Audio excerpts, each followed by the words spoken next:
Sure, and keep in mind, even though there's the sort of default considered strong champions, there's players who specifically excel on a very small number of them. While LeBlanc is, of course, common, Slooshi is really known for that champion in particular, so that like has to be banned by NME eSports. Even though innoX could play it himself, they can't risk it. Yeah, another ban that's happened 3 times against NME was the mid lane Kog'Maw. I talked to innoX really briefly. He says, yeah, it's so strange. People keep banning Kog'Maw against me. I've only played it once in competitive play, and it was in Challenger. And I was like, well, have you practiced a lot? And he's like, yeah, I was like the first one to start practicing it, and I played it all the time. Maybe so that's why. Aware. Maybe that's why they banned AP Kog'Maw. But as you can see right now, no Ekko bans. We do see a Ryze ban. The AP Kog'Maw ban is getting closer and closer to going through. I think we're going to see some fireworks this game. Depending on the skin, absolutely. We'll see if he goes for that one. LeBlanc, Kalista off the table. You mentioned the Gragas and the Ryze as well. Waiting to see if the Ekko phase is going to be there, but no. innoX surprisingly banning his own Kassadin. That's a little strange. I mean, we know Slooshi is good on assassin types, but he's been happily playing Ziggs for the last month, essentially. And yeah, that's a champion that has not been banned against T8 the entire split, and also hasn't been picked by them.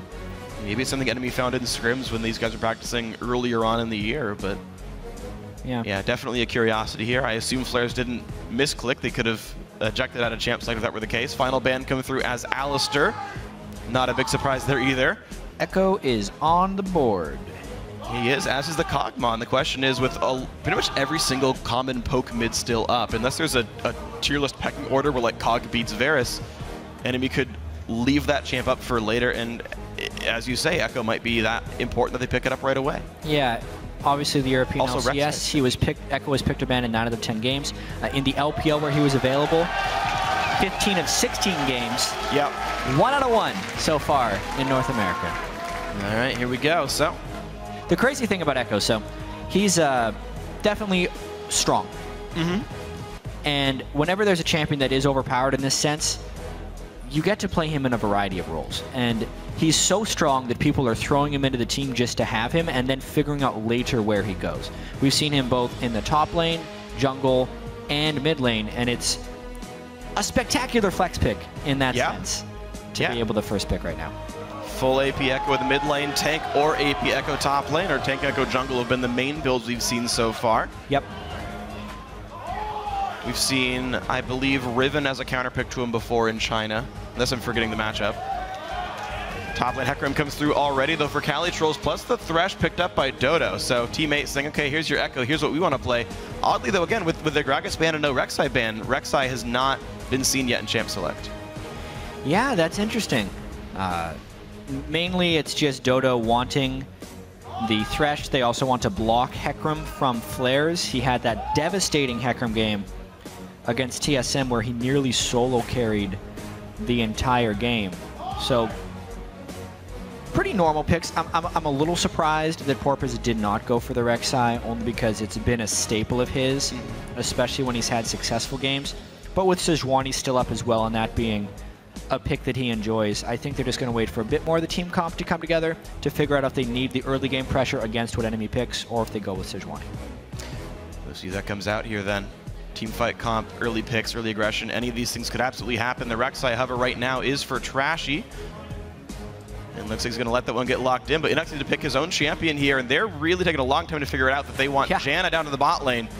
When you go in 3 lanes, you're like, okay, wait, he's not going to be jungle anymore. So, innoX, do you want him yet, or are we still going to wait? Crap, just pick Janna, screw it. Man, they almost got random to champion right there. Yeah, it was close. Would have been interesting. Janna right now, decent disengage against the Hecarim. Plenty of team composition to still come in. All right, here we go. 30 seconds to go on the next setup here. Cassiopeia, the hover for Slooshi, a big team fight mage for them. Yeah, Azir just kind of as well. Slooshi's been playing a whole lot of Ziggs, but picked one of the other champions that fit into the role. Nunu also picked up. This team is actually set up to buff Nien if they want him on something like a Jinx, meanwhile. Yeah, and this is the real reason that we didn't see an early lock-in on Rek'Sai, is especially if they wanted to plan somewhat of a control composition around Nunu Azir. Great synergy between those two.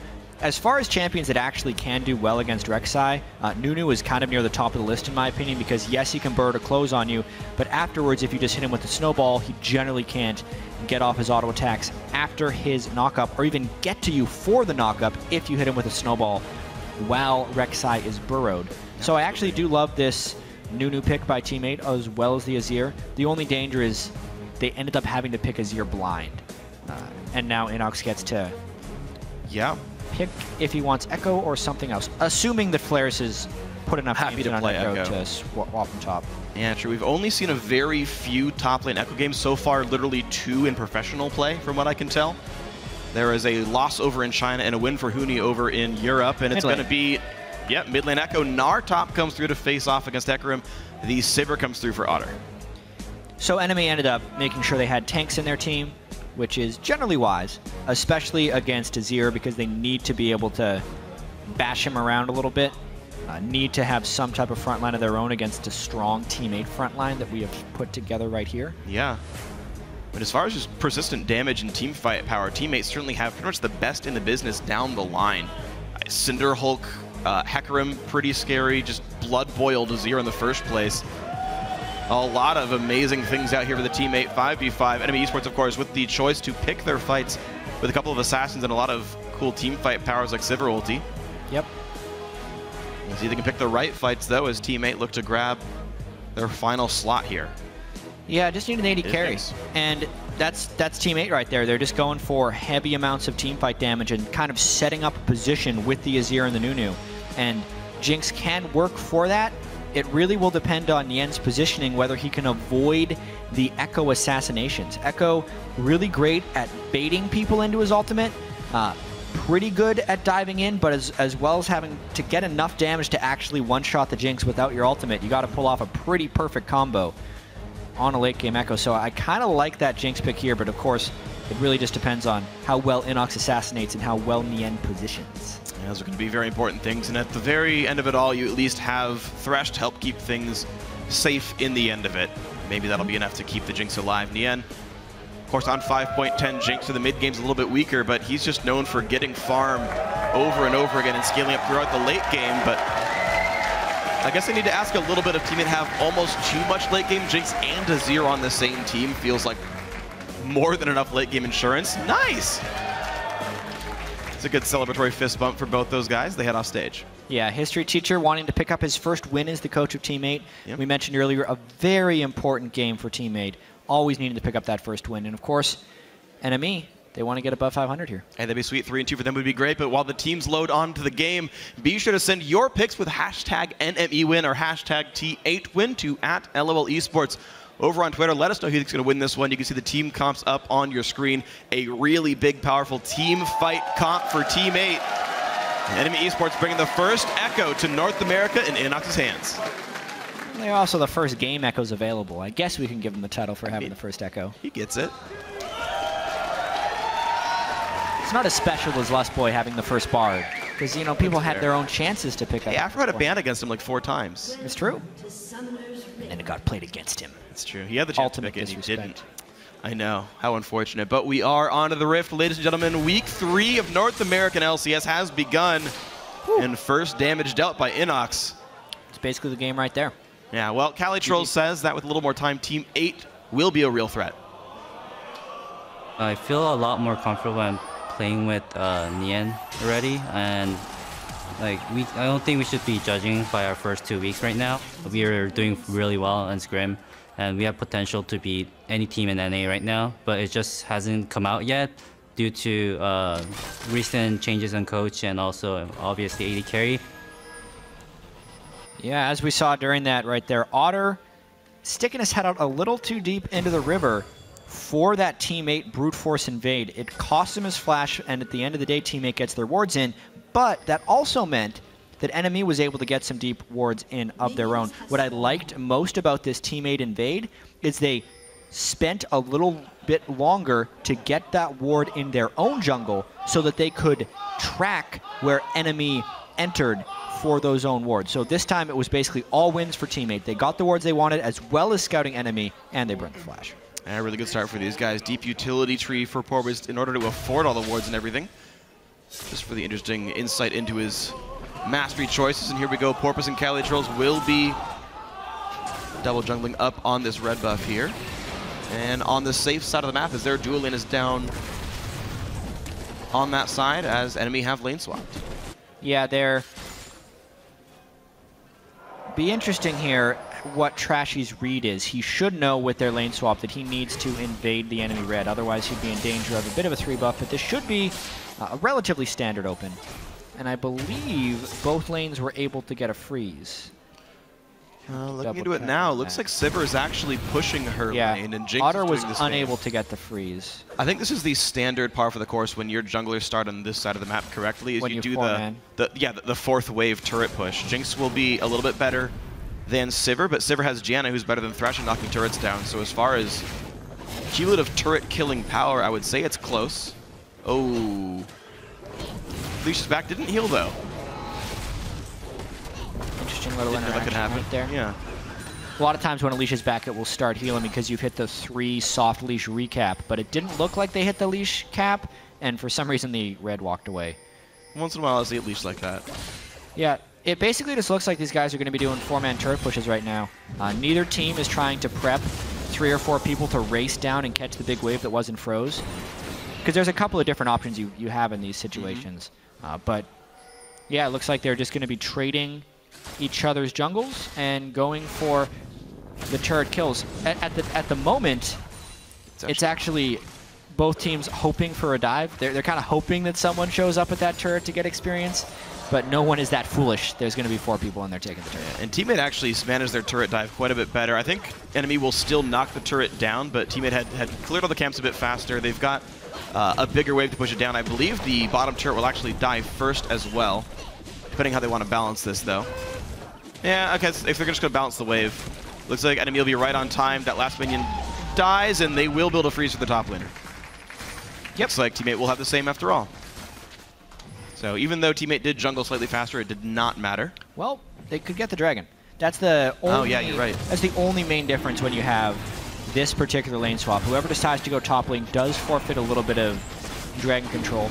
It's interesting what we're seeing out of a lot of these North American teams is it's a very macro-focused style, but it also really diminishes the risk-taking these teams are willing to do in the early game. I definitely am hoping for some more aggressive play this week, because I think there's some windows for exploitation on the slowness that a lot of these teams are doing. But if both teams are doing the same thing, then technically there's not those weaknesses to be exploited. True. And that's what happened here. Teammate with the dragon, turret trade, small advantage. Speaking of small advantages, Slooshi also slightly ahead on innoX here, who's been pushed into his turret the entire time on Ekko. The CS lead not massive, but is a small lead for the Team 8 mid laner. Meanwhile, we see as the lanes come back to normal, Flaresz will be holding that freeze top lane. He'll be facing Nien.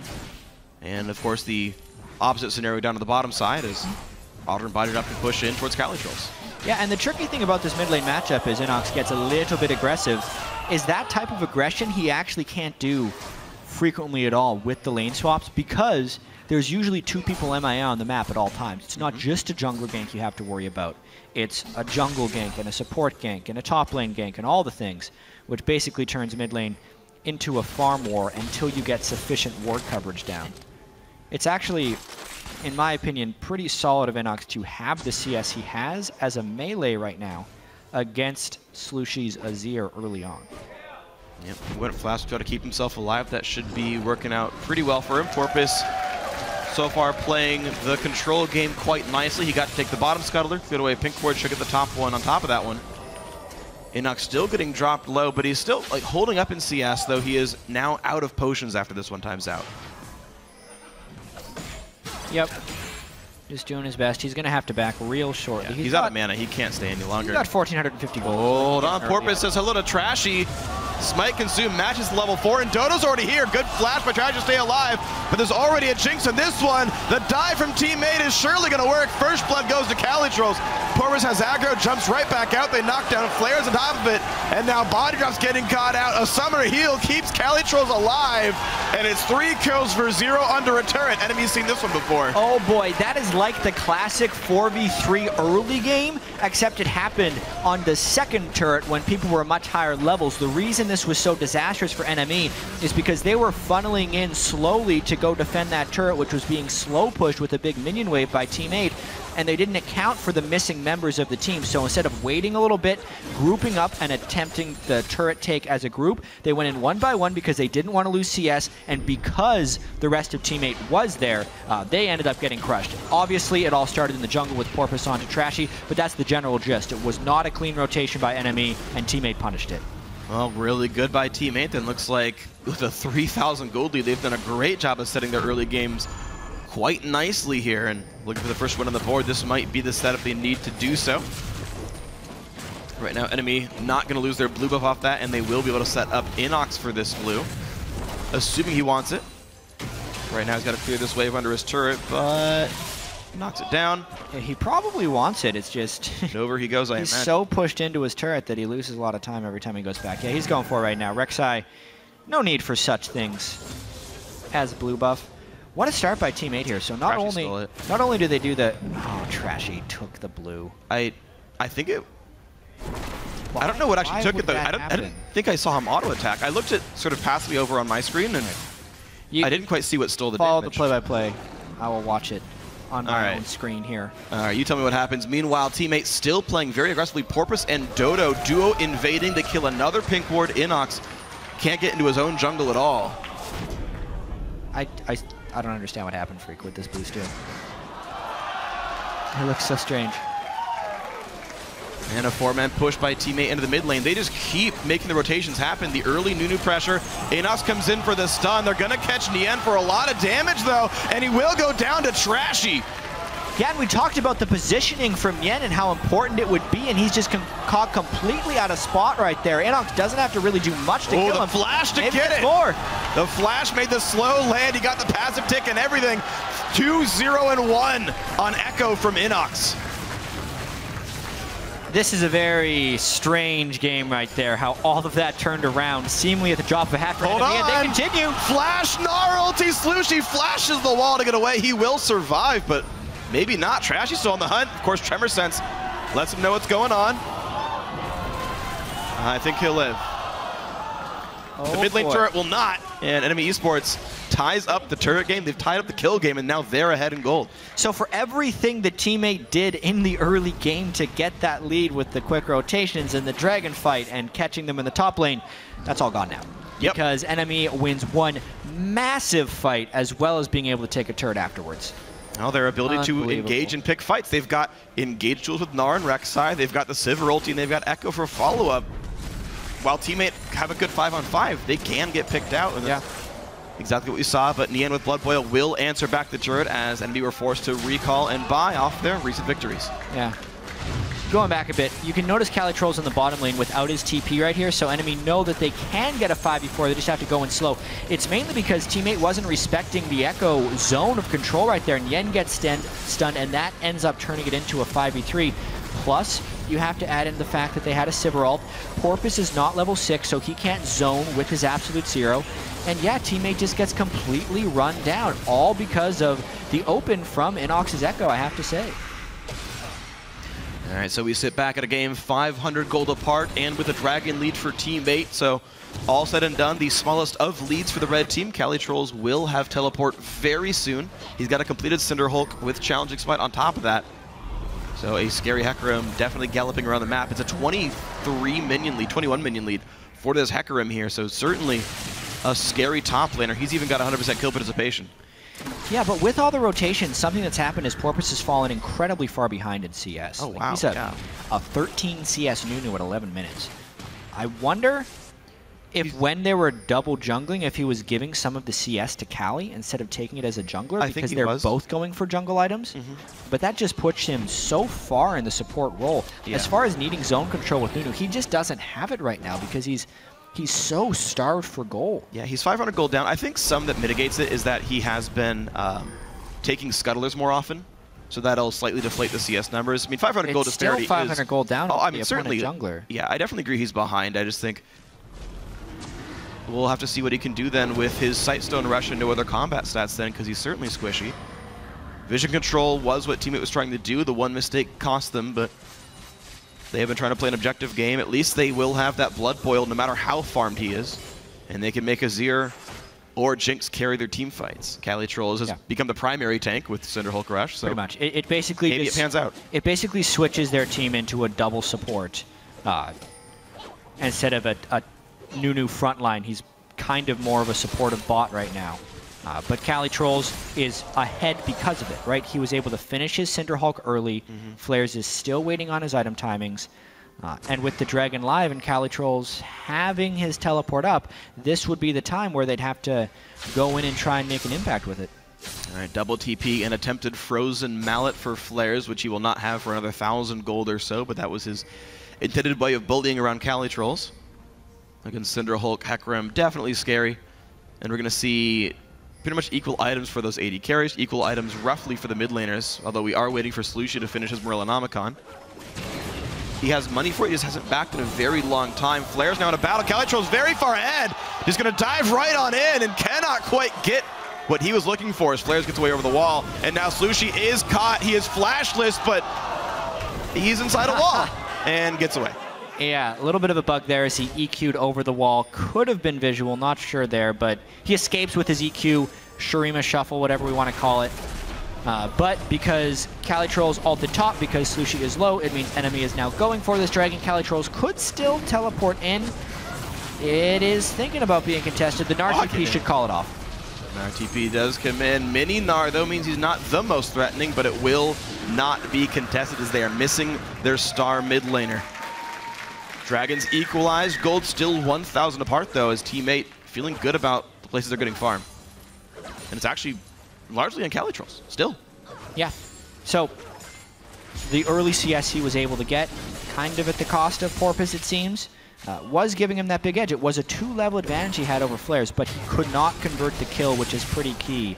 And then because of what happened in the mid lane, NME was able to take the dragon afterwards. So it's kind of been a game of T8 having a decent strategical edge, but then either misplaying or getting a little bit caught out just position-wise, that NME is able to capitalize on those small things, which is all that NME's team is built around here. Sivir ultimate to engage them.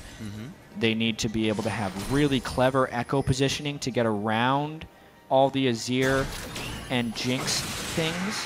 Yeah. Thresh is already very good peel support, and you've got Azir to help. Like, good luck dealing with that backline. You're absolutely right. Again, standout battle lines just simply would not work for NME eSports. So we'll see what kind of trickery they can get themselves involved in. Blue buff goes over. NME gonna feel okay about that one. innoX only down 12 CS. He's mostly staunched the flow of bleeding in that lane. He hasn't bought in a long time either, though, sitting on 800 gold, actually. I guess he just picked up boots and a Doran's ring. Yeah. He's got so much mana, though. Second Doran's ring, blue buff, and Morellonomicon just feels like infinite. Yeah, and Ekko will definitely be okay, mana-wise. Yeah. With this build. innoX is pretty much always going to be sitting at full mana. He's struggling against the pushing power of this Azir, though. And yeah, with the turret up like this, he's got so little room he could even stand in. Because, of course, yeah. And how safe is Azir? You can just keep poking at him and... Well, it's mainly because of this ward coverage that Porpoise and the rest of the team have been able to set up. With this double Sightstone this early in the game, Porpoise obviously getting it even before his Cinderhulk enchantment. Littering that side of the jungle with wards, and that's allowing Slooshi to play that aggressive mid lane play. If not for T8 being caught out of position those couple of times, they would be crushing this game, but because they have been, they're leaving the door open for NME. Well, we'll see if NME can walk through that door, because right now they're just simply sitting in their lanes. CaliTrolz continues to have the gigantic push lead topside and then is also stealing away some jungle as much as he can. Flaresz will show up to the lane late, but only after losing that wave of minions to that tier 2 turret. Bot lane basically equal. There is some turret damage coming through, and Trashy has come alongside innoX to maybe knock that one down. There will be a Nunu defending, but the 4v3 should be more than enough. But innoX is forced to retreat back down to his mid lane or he loses that turret. Yeah, as long as T8 keeps the map pressure up here. That was basically what prevented that push, is the fact that Azir could have pushed down the second tier mid turret and it wasn't worth NME committing 4 against 3 where they maybe would not even have gotten the turret. Even a trade itself would have sucked. It's a tier 1 for a tier 2, so. Yep. Yeah, so far, NME kind of forced to play in the same lanes. CaliTrolz, because he has such a big push lead, he's able to like leave the lane for like a minute and a half, clear 3 or 4 jungle camps, and then show back up there. Like a Nunu who doesn't need a lot of farm. All he has to do is be a ward bot. They've got a basically secondary jungler to pick up that farm anyway. The gold isn't even disappearing off the map. Teammates still farming it all. Yeah, CS-wise. It's definitely there.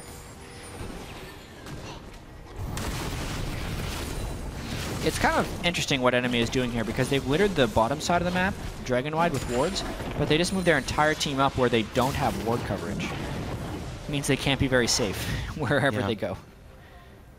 Definitely a risk for sure. 2 to 3 in turret kills though. NME missing all their outers. The bot lane not quite dead yet, but close to it. Dragon up in 2 minutes. That will be in time for Flaresz' teleport. CaliTrolz can't use his for the next 2 minutes or it will be down for that important objective. We just keep seeing the top laners push back and forth. Frozen Mallet finally done for Flaresz. That should help his 1v1. I want to see if that tilts the matchup much more. I still feel like it's Hecarim flavored, but I'm not much of a top laner myself. The matchup right now, Hecarim versus Frozen Mallet? Just since Frozen Mallet's in, but speaking of Hecarim versus Frozen Mallet, how about Hecarim versus Otter? Good spell shield, knocks, stops the knockback, and then CaliTrolz misses that as well. I'm actually surprised he didn't knock down the spell shield. Normally you rampage a quarter second before E and you pretty much can't spell shield it. Yeah, that is very true. You also kind of have to add in the fact that CaliTrolz is on the tank Hecarim, and especially against the Janna who can peel after the burst, it's going to be really hard for CaliTrolz to actually apply pressure to Otter. That's true. This may have been one of the matchups where he'd want to go with the Ignite. To speak to the Hecarim-Gnar matchup as well, once Gnar gets the Frozen Mallet, he can really keep Hecarim at bay in most situations from range form. And Gnar can really start to actually bully Hecarim just because of the existence of that item. Wow.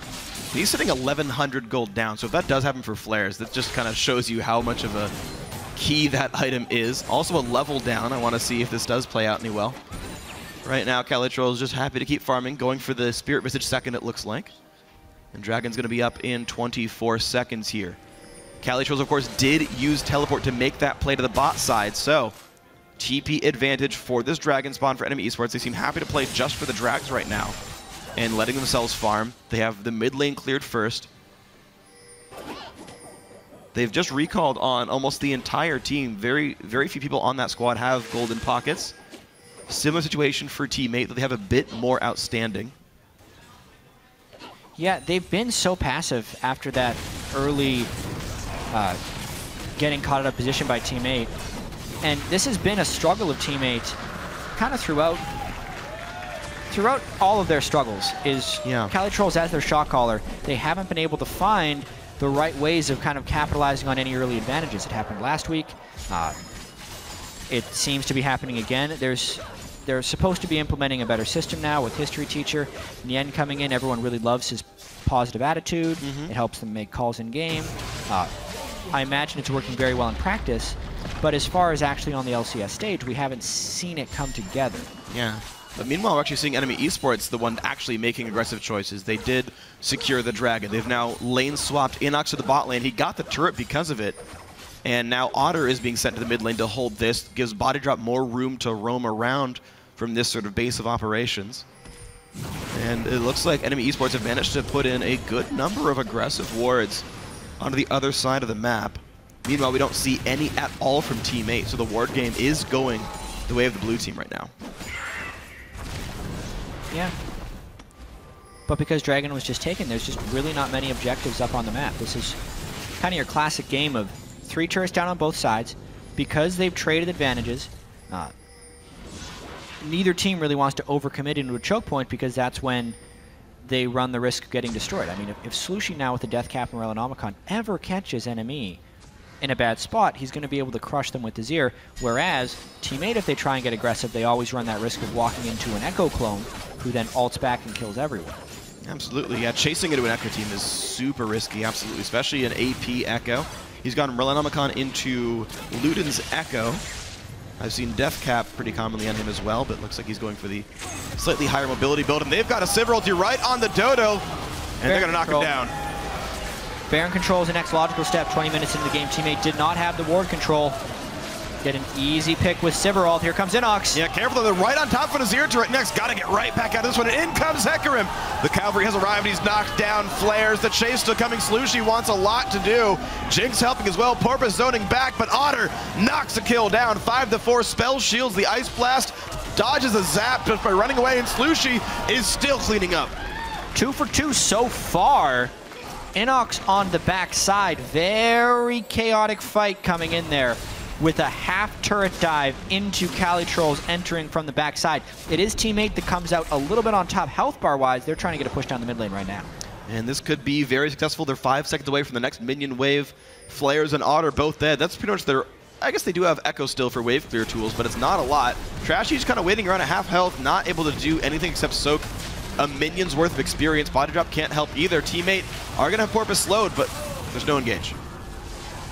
Yeah, it's because all of their damage dealers were far, far away. Yeah. innoX with the CDR Ekko build. I'll talk about that a little bit. His recommended items for Ekko are Luden's Ekko and Lichbane, just to kind of multiply his AP ratios up there a little bit, and because with his E he gets a lot of auto attacks off, plus the move speed is great for his assassination CC pattern. As you can see here, it was just Dodo going alone to try and get a ward in. They were worried of a Baron rush. He could have waited another 5 or 10 seconds to get some backup to go in there because the Baron would not have been down quickly enough. Outside of that, they then try and dive on top of an Azir turret, but there's never going to be any follow-up, and they have no eyes on the Hecarim. And here goes Slooshi. Ooh, flash talk about a Slooshi. The ult is going to buy a bit of time, but not nearly enough. innoX takes him out without even having a flash over the wall. Another 1 for 0, and this time no Azir turret to stop any further pushing. Yeah, just a really messy game right here. It's going to just come down to positioning properly and getting the right wards up, but mainly sticking together as a team. A lot of split decisions being made by individuals here that are costing them. Sometimes in an overly patient game, patience is the key, which is what's happening right now. Because all the mistakes are actually being, some of the mistakes are being capitalized on pretty harshly. Enemy wants to dive here. Oh, they land the stun on a Porpoise that go in, but innoX taking a whole lot of damage. Chain feared, Chain CC, and ults back in, but Ignite is on, he's got to run away. A lot of damage dealt. Rek'Sai cannot quite claim any victims, except maybe this turret going down after 3 more auto attacks. T8 zoned away. NME eSports get the kill off the earlier Slooshi pick. Yeah, innoX was in the turret long enough that his clone was actually able to do damage to some of his opponents. Where's this Jinx rocket going? Oh, man! Ooh. Well, he's fine. Still look cool. Unfortunately, no fantasy points for sweet-looking ults for Nien. It's true. Definitely true. One thing we haven't kind of touched on. You always mentioned in Challenger, Nien's team would pretty much always lane swap to get him into the mid game. Yeah. In a good spot. Well, that's what Team8 ended up doing this game. They had the lane swap, and as we can see against Otter, Jinx versus Sivir, they're pretty much even in CS. So this is a game where Nien doesn't have to play from a deficit. He has the same items, and honestly, Team8 should have the better team fighting team, as long as they're not caught out of position by some sneaky innoX plays. And at this point, Jinx is now a bigger damage threat than Sivir in about 95% of team fights, so it only gets better for here from Nien. And again, Blood Boil is amazing. Still only 1 point though. Porpoise has 3 in Consume, maxed Ice Blast. The, I believe, 5 attack speed per level on Blood Boil does not seem to be worth it for him to put any more points into that just yet. I also kind of think it should be Blood Boiling the Azir. Sure. I feel like Azir does more damage. That's fair. In these team fights. Secondary Blood Boil target will be Jinx. Okay. Trust you in that one. I like the Black Cleaver Hecarim once again from CaliTrolz. Okay, yeah. Something Flaresz did earlier. I think it's a great Hecarim item. I think it especially fits because he hasn't gone Triforce. I think you can't afford to get more than 1 offensive item on most melees here, so with Center Hook, it does fit the build. At the moment, though, Team8 just has to stall a little bit and then teleport in, but they don't have flank wards for the teleport to come in. CaliTrolz is trying to recall 4 home guards, but he can't do that yet. He comes in late and doesn't have home guards. Dragon 3 already picked up, and the Sivir ulti to get the team out. NME eSports clean Dragon take and the retreat. They miss an ult for it, and they give pressure on the mid lane for Team8, which they're going to use right away to clear the wave. And what can they pressure? Except Baron. They can try and pressure Baron. They're going It's through a bit of a desperation play right here. They just fumbled their teleport play. If they're going to be threatening a home guard teleport Dragon, they have to have the Hecarim base. That's why NME was able to rush it. Now they're scrying orb on top of the Baron. Sivir ult has been burned, so the initiation potential isn't that great for NME. They just had to show up. That's all they had to do. They had to look at Teammate, and they had to go off the Baron. And Teammate didn't want to engage. They had the CaliTrolz ulti, but they thought it was not going to be enough to pick the fight. They do get themselves over to this left side of the map, though, and they've also pinched top lane. So in the grand scheme of things, they've gotten in, but they're still unwilling to push in. Flaresz will have Mega Gnar. Azir ult says, "Don't you even dare try." And if there were a minion wave, that would be a turret kill, but Teammate do not stick for it. Yeah. It's still a very close game after all of this. And honestly, these are teams that are looking for wins wherever they can get them. Teammates still needing their first win of the split. It's become more and more about this Baron now. And knowing that there's already an Azir ult down, and no teleport for the Hecarim, there's some very real vision gains that can be made by NME right here, if they can sweep properly and deny the vision from Teammate. Right now, they're going to have Teammate hold the mid lane up. No lanes got pushed off those recalls. Enemy just kind of sat around Baron and hoped they could bait the enemy team in. That didn't happen here. Otter has to be afraid of CaliTrolz a little bit. Janna Shield says, "I feel good."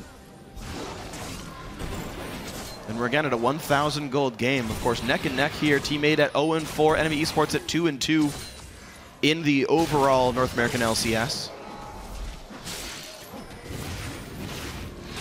Now that Enemy have had a couple more weeks to work with Trashy, it seems his individual performance has gotten a bit better throughout the split. innoX still seemingly the hard carry of the team. Great Ekko games so far. Yeah, I want to see if he can transition that into these late game team fights, because yes, we've seen Ekko do some really crazy things, but now that he's been out a bit longer, all 2.5 weeks, if Teammate can avoid falling into the ultimate, and if Ekko can't get off his ultimate, his effectiveness is greatly diminished a lot, and especially with this enemy team. Like, they don't have too much to actually lock people in Ekko's W so he can get the stun reliably, unless Trashy goes in, you know, really well with kind of a flash Rek'Sai knockup to get them started. Really, we have to pay attention to innoX in these fights, because he will make or break this game for enemy. And so far, he's made it 100% kill participation, 4 of his team's 6 kills. You think it's pretty much all about him in this one. Enemy eSports have just taken turns having one of their players carry. In their breakout game, it was Otter's Vayne.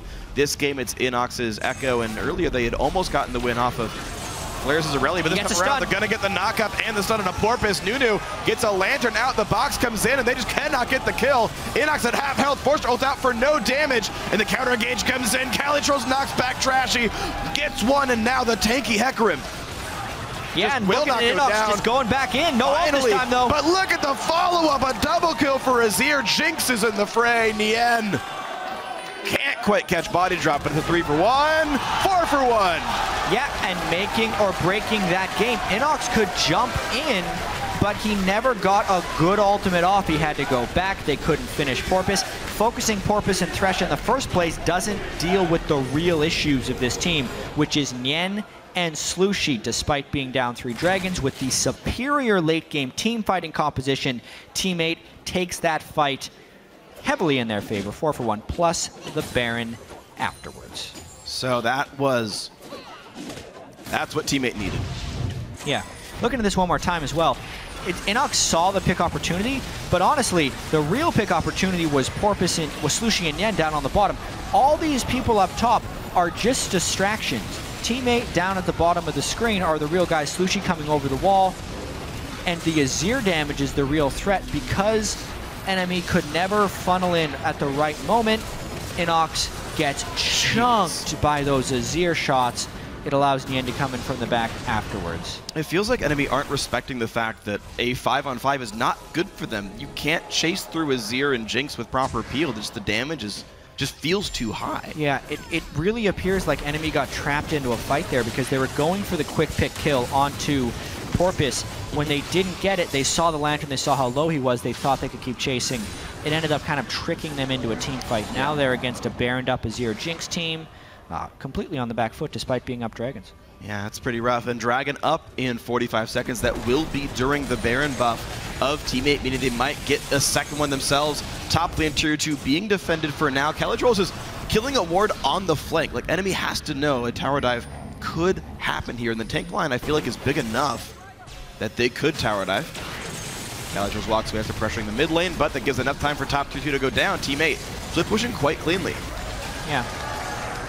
Even with Baron minions, Sivir is still a pretty good wave clearing champion, but because of the split push there by CaliTrolz, it sucks enough attention down to the mid lane and let them get the outer turret. It's the outer turrets there. I call them the middle tier turrets, I guess. That are the ones that are the real target of the first Baron of the game. That's mainly what Teammate is focusing on getting here. If they got an inhibitor turret, it would be a big win. Yeah, there's always a chance. A misstep or a great play can always end you up with more than you expected to have. We had a fairly slow game for the first 20 minutes, but recently it's picked up. Slooshi gets a blue buff steal on his way out, and CaliTrolz will even try to snag this red. Now, he is alone in this one. It's flashes, but he has the ulti. Gets away with his life. Red buff will go to Otter after all.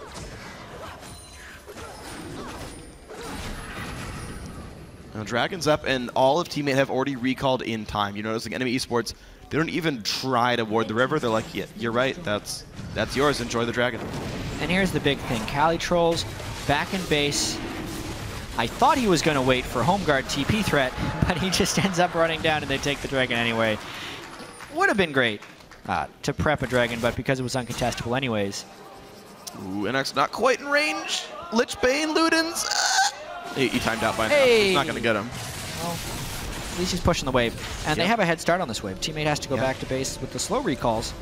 Oh, Nien unwilling to base trade. Thought about base trade. He should. He has no words to know that it's safe, though, is the problem. Yes, because they did. If you knew all 5 was there. Yeah, exactly. Like, now they see 3 or 4 of them. They know the only guy missing is the jungler. But yeah, the threat of innoX, I guess, too high, and Nien will not split push that turret down. All the neutral objectives now off the map. We have about 3 minutes on Baron. Look at the ward, the lack of wards right now. 1 scrying orb, it's on Nien. We know that enemy needs to be able to get a quick pick to win these fights if they can catch someone scouted out of position. Wow. Teammate, they're like, we see Sivir. It's a bait. I'll bet you they're all on that brush. That ping is what that meant. Yep. That was slick. Yeah, and a big wave stacking in the bottom. Need to be cleared. The funny thing is, enemy being stuck in their base means basically nothing. Both their buffs are gone. Dragon and Baron are gone for 2.5 to 5 minutes for each one. Teammate, like, there's literally nothing worth them warding, really. They're going to be the aggressive team, it looks like. They just get wards back in the bottom left of the map, at best. And Slooshi hits some really powerful item breakpoints right now, with Ludens and Deathcap, to go with his Void and Omicron. The first soldier move with an auto attack, just that, placing a soldier, queuing into someone with it, proccing the Ludens, and then also having the soldier hit you once, is at least half of innoX's health or Otter's health if he doesn't spell shield. And that's not even where Azir gets most of his damage, which is from a sustained fight. But they're trying to pick off Nien. Where's the positioning? Teleporting in. No home guard for the Hecarim. Azir's far away as well. It's going to be a bit of a 4v3 at the start of it all. They jump in onto Porpoise because they cannot catch Nien. His ult only hits Trashy and CaliTrolz.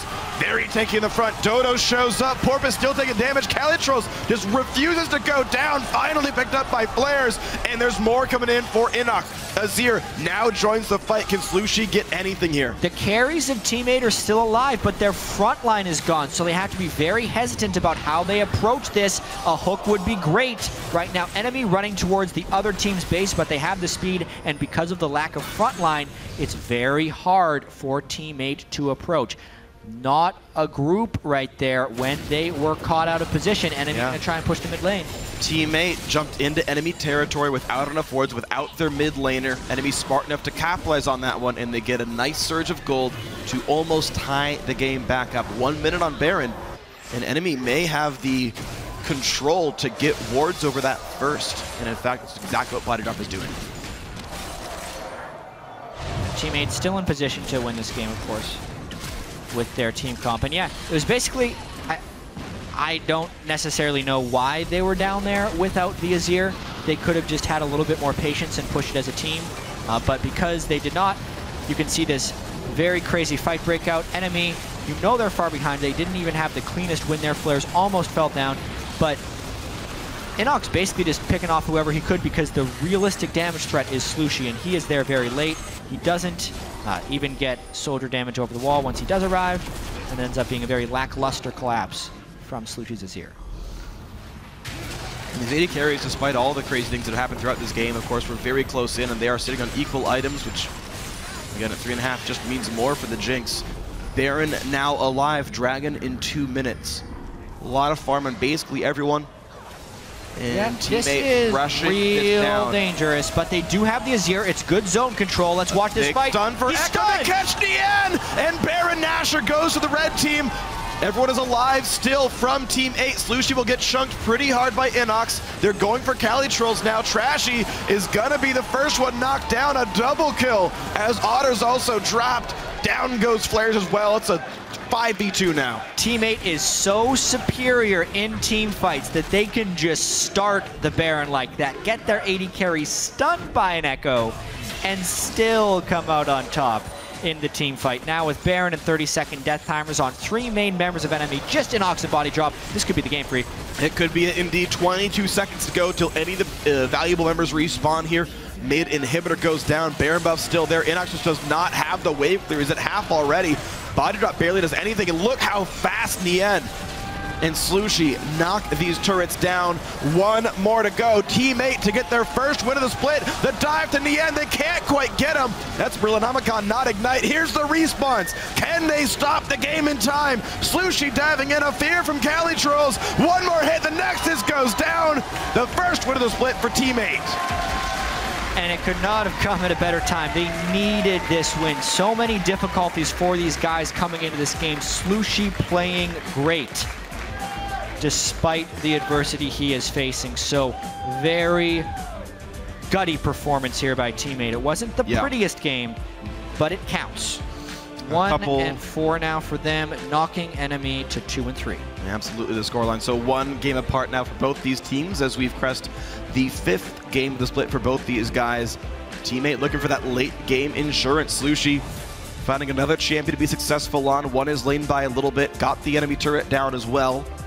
Nien as late game insurance as well. That worked out nicely. And Porpoise donating farm to CaliTrolz. CaliTrolz was part of 13 of his team's kills, actually highest kill participation. Yeah. He missed out on 1. They gave the farm to Cali, their top laner juggernaut Hecarim, and it worked out for him.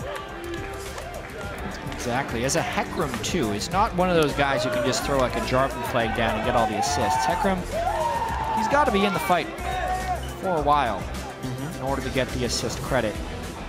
A lot of short range abilities. It's one of those games the Team 8 needs to have more of, funneling things through CaliTrolz and actually getting Nien to the mid-late game without a deficit. That's the big thing that they weren't able to do in a lot of their previous games. Nien was falling behind early on in CS, and then the team obviously couldn't come back from deficits, being able to get the early game lead. They absorbed enemies' mid-game aggression and the pick comp that they were trying to pull out, and eventually Team 8 was able to force some team fights down the stretch. Yeah, good job setting up on the Baron. The lane swap plan worked out. I guess Team 8 got a Dragon for it. Actually, interestingly, NME was the one that actually initiated the lane swap, if I remember properly. They sent their dual lane up to the top side. They did. I gotta say, I do prefer Team 8's dual lane as far as a 2-on-2 goes. That might lead to why NME would lane swap there, but yeah, it let Nien, as we're talking about, get a bunch of farm, be late game Jinx, didn't really have to team fight till he hit at least 2 items, and the whole plan, the whole team fight plan of Team 8 worked out just fine. The CaliTrolz shot calling, again, you mentioned a couple of missteps, and they were there, but he was there for all the kills that mattered, really. Yeah, and the lane swapping also curbed the mid lane aggression in this game. So the Azir-Ekko matchup, innoX could never really go aggressive because of fear of all the roamers. So Slooshi and Nien, the 2 main carries, had good games. 3rd main carry, I should mention, CaliTrolz with his monstrous kill participation. So that's the way Team 8 does want to win games. All right, well, good job to Team 8 on this one. For the lowdown on that first win of the split, let's send it down.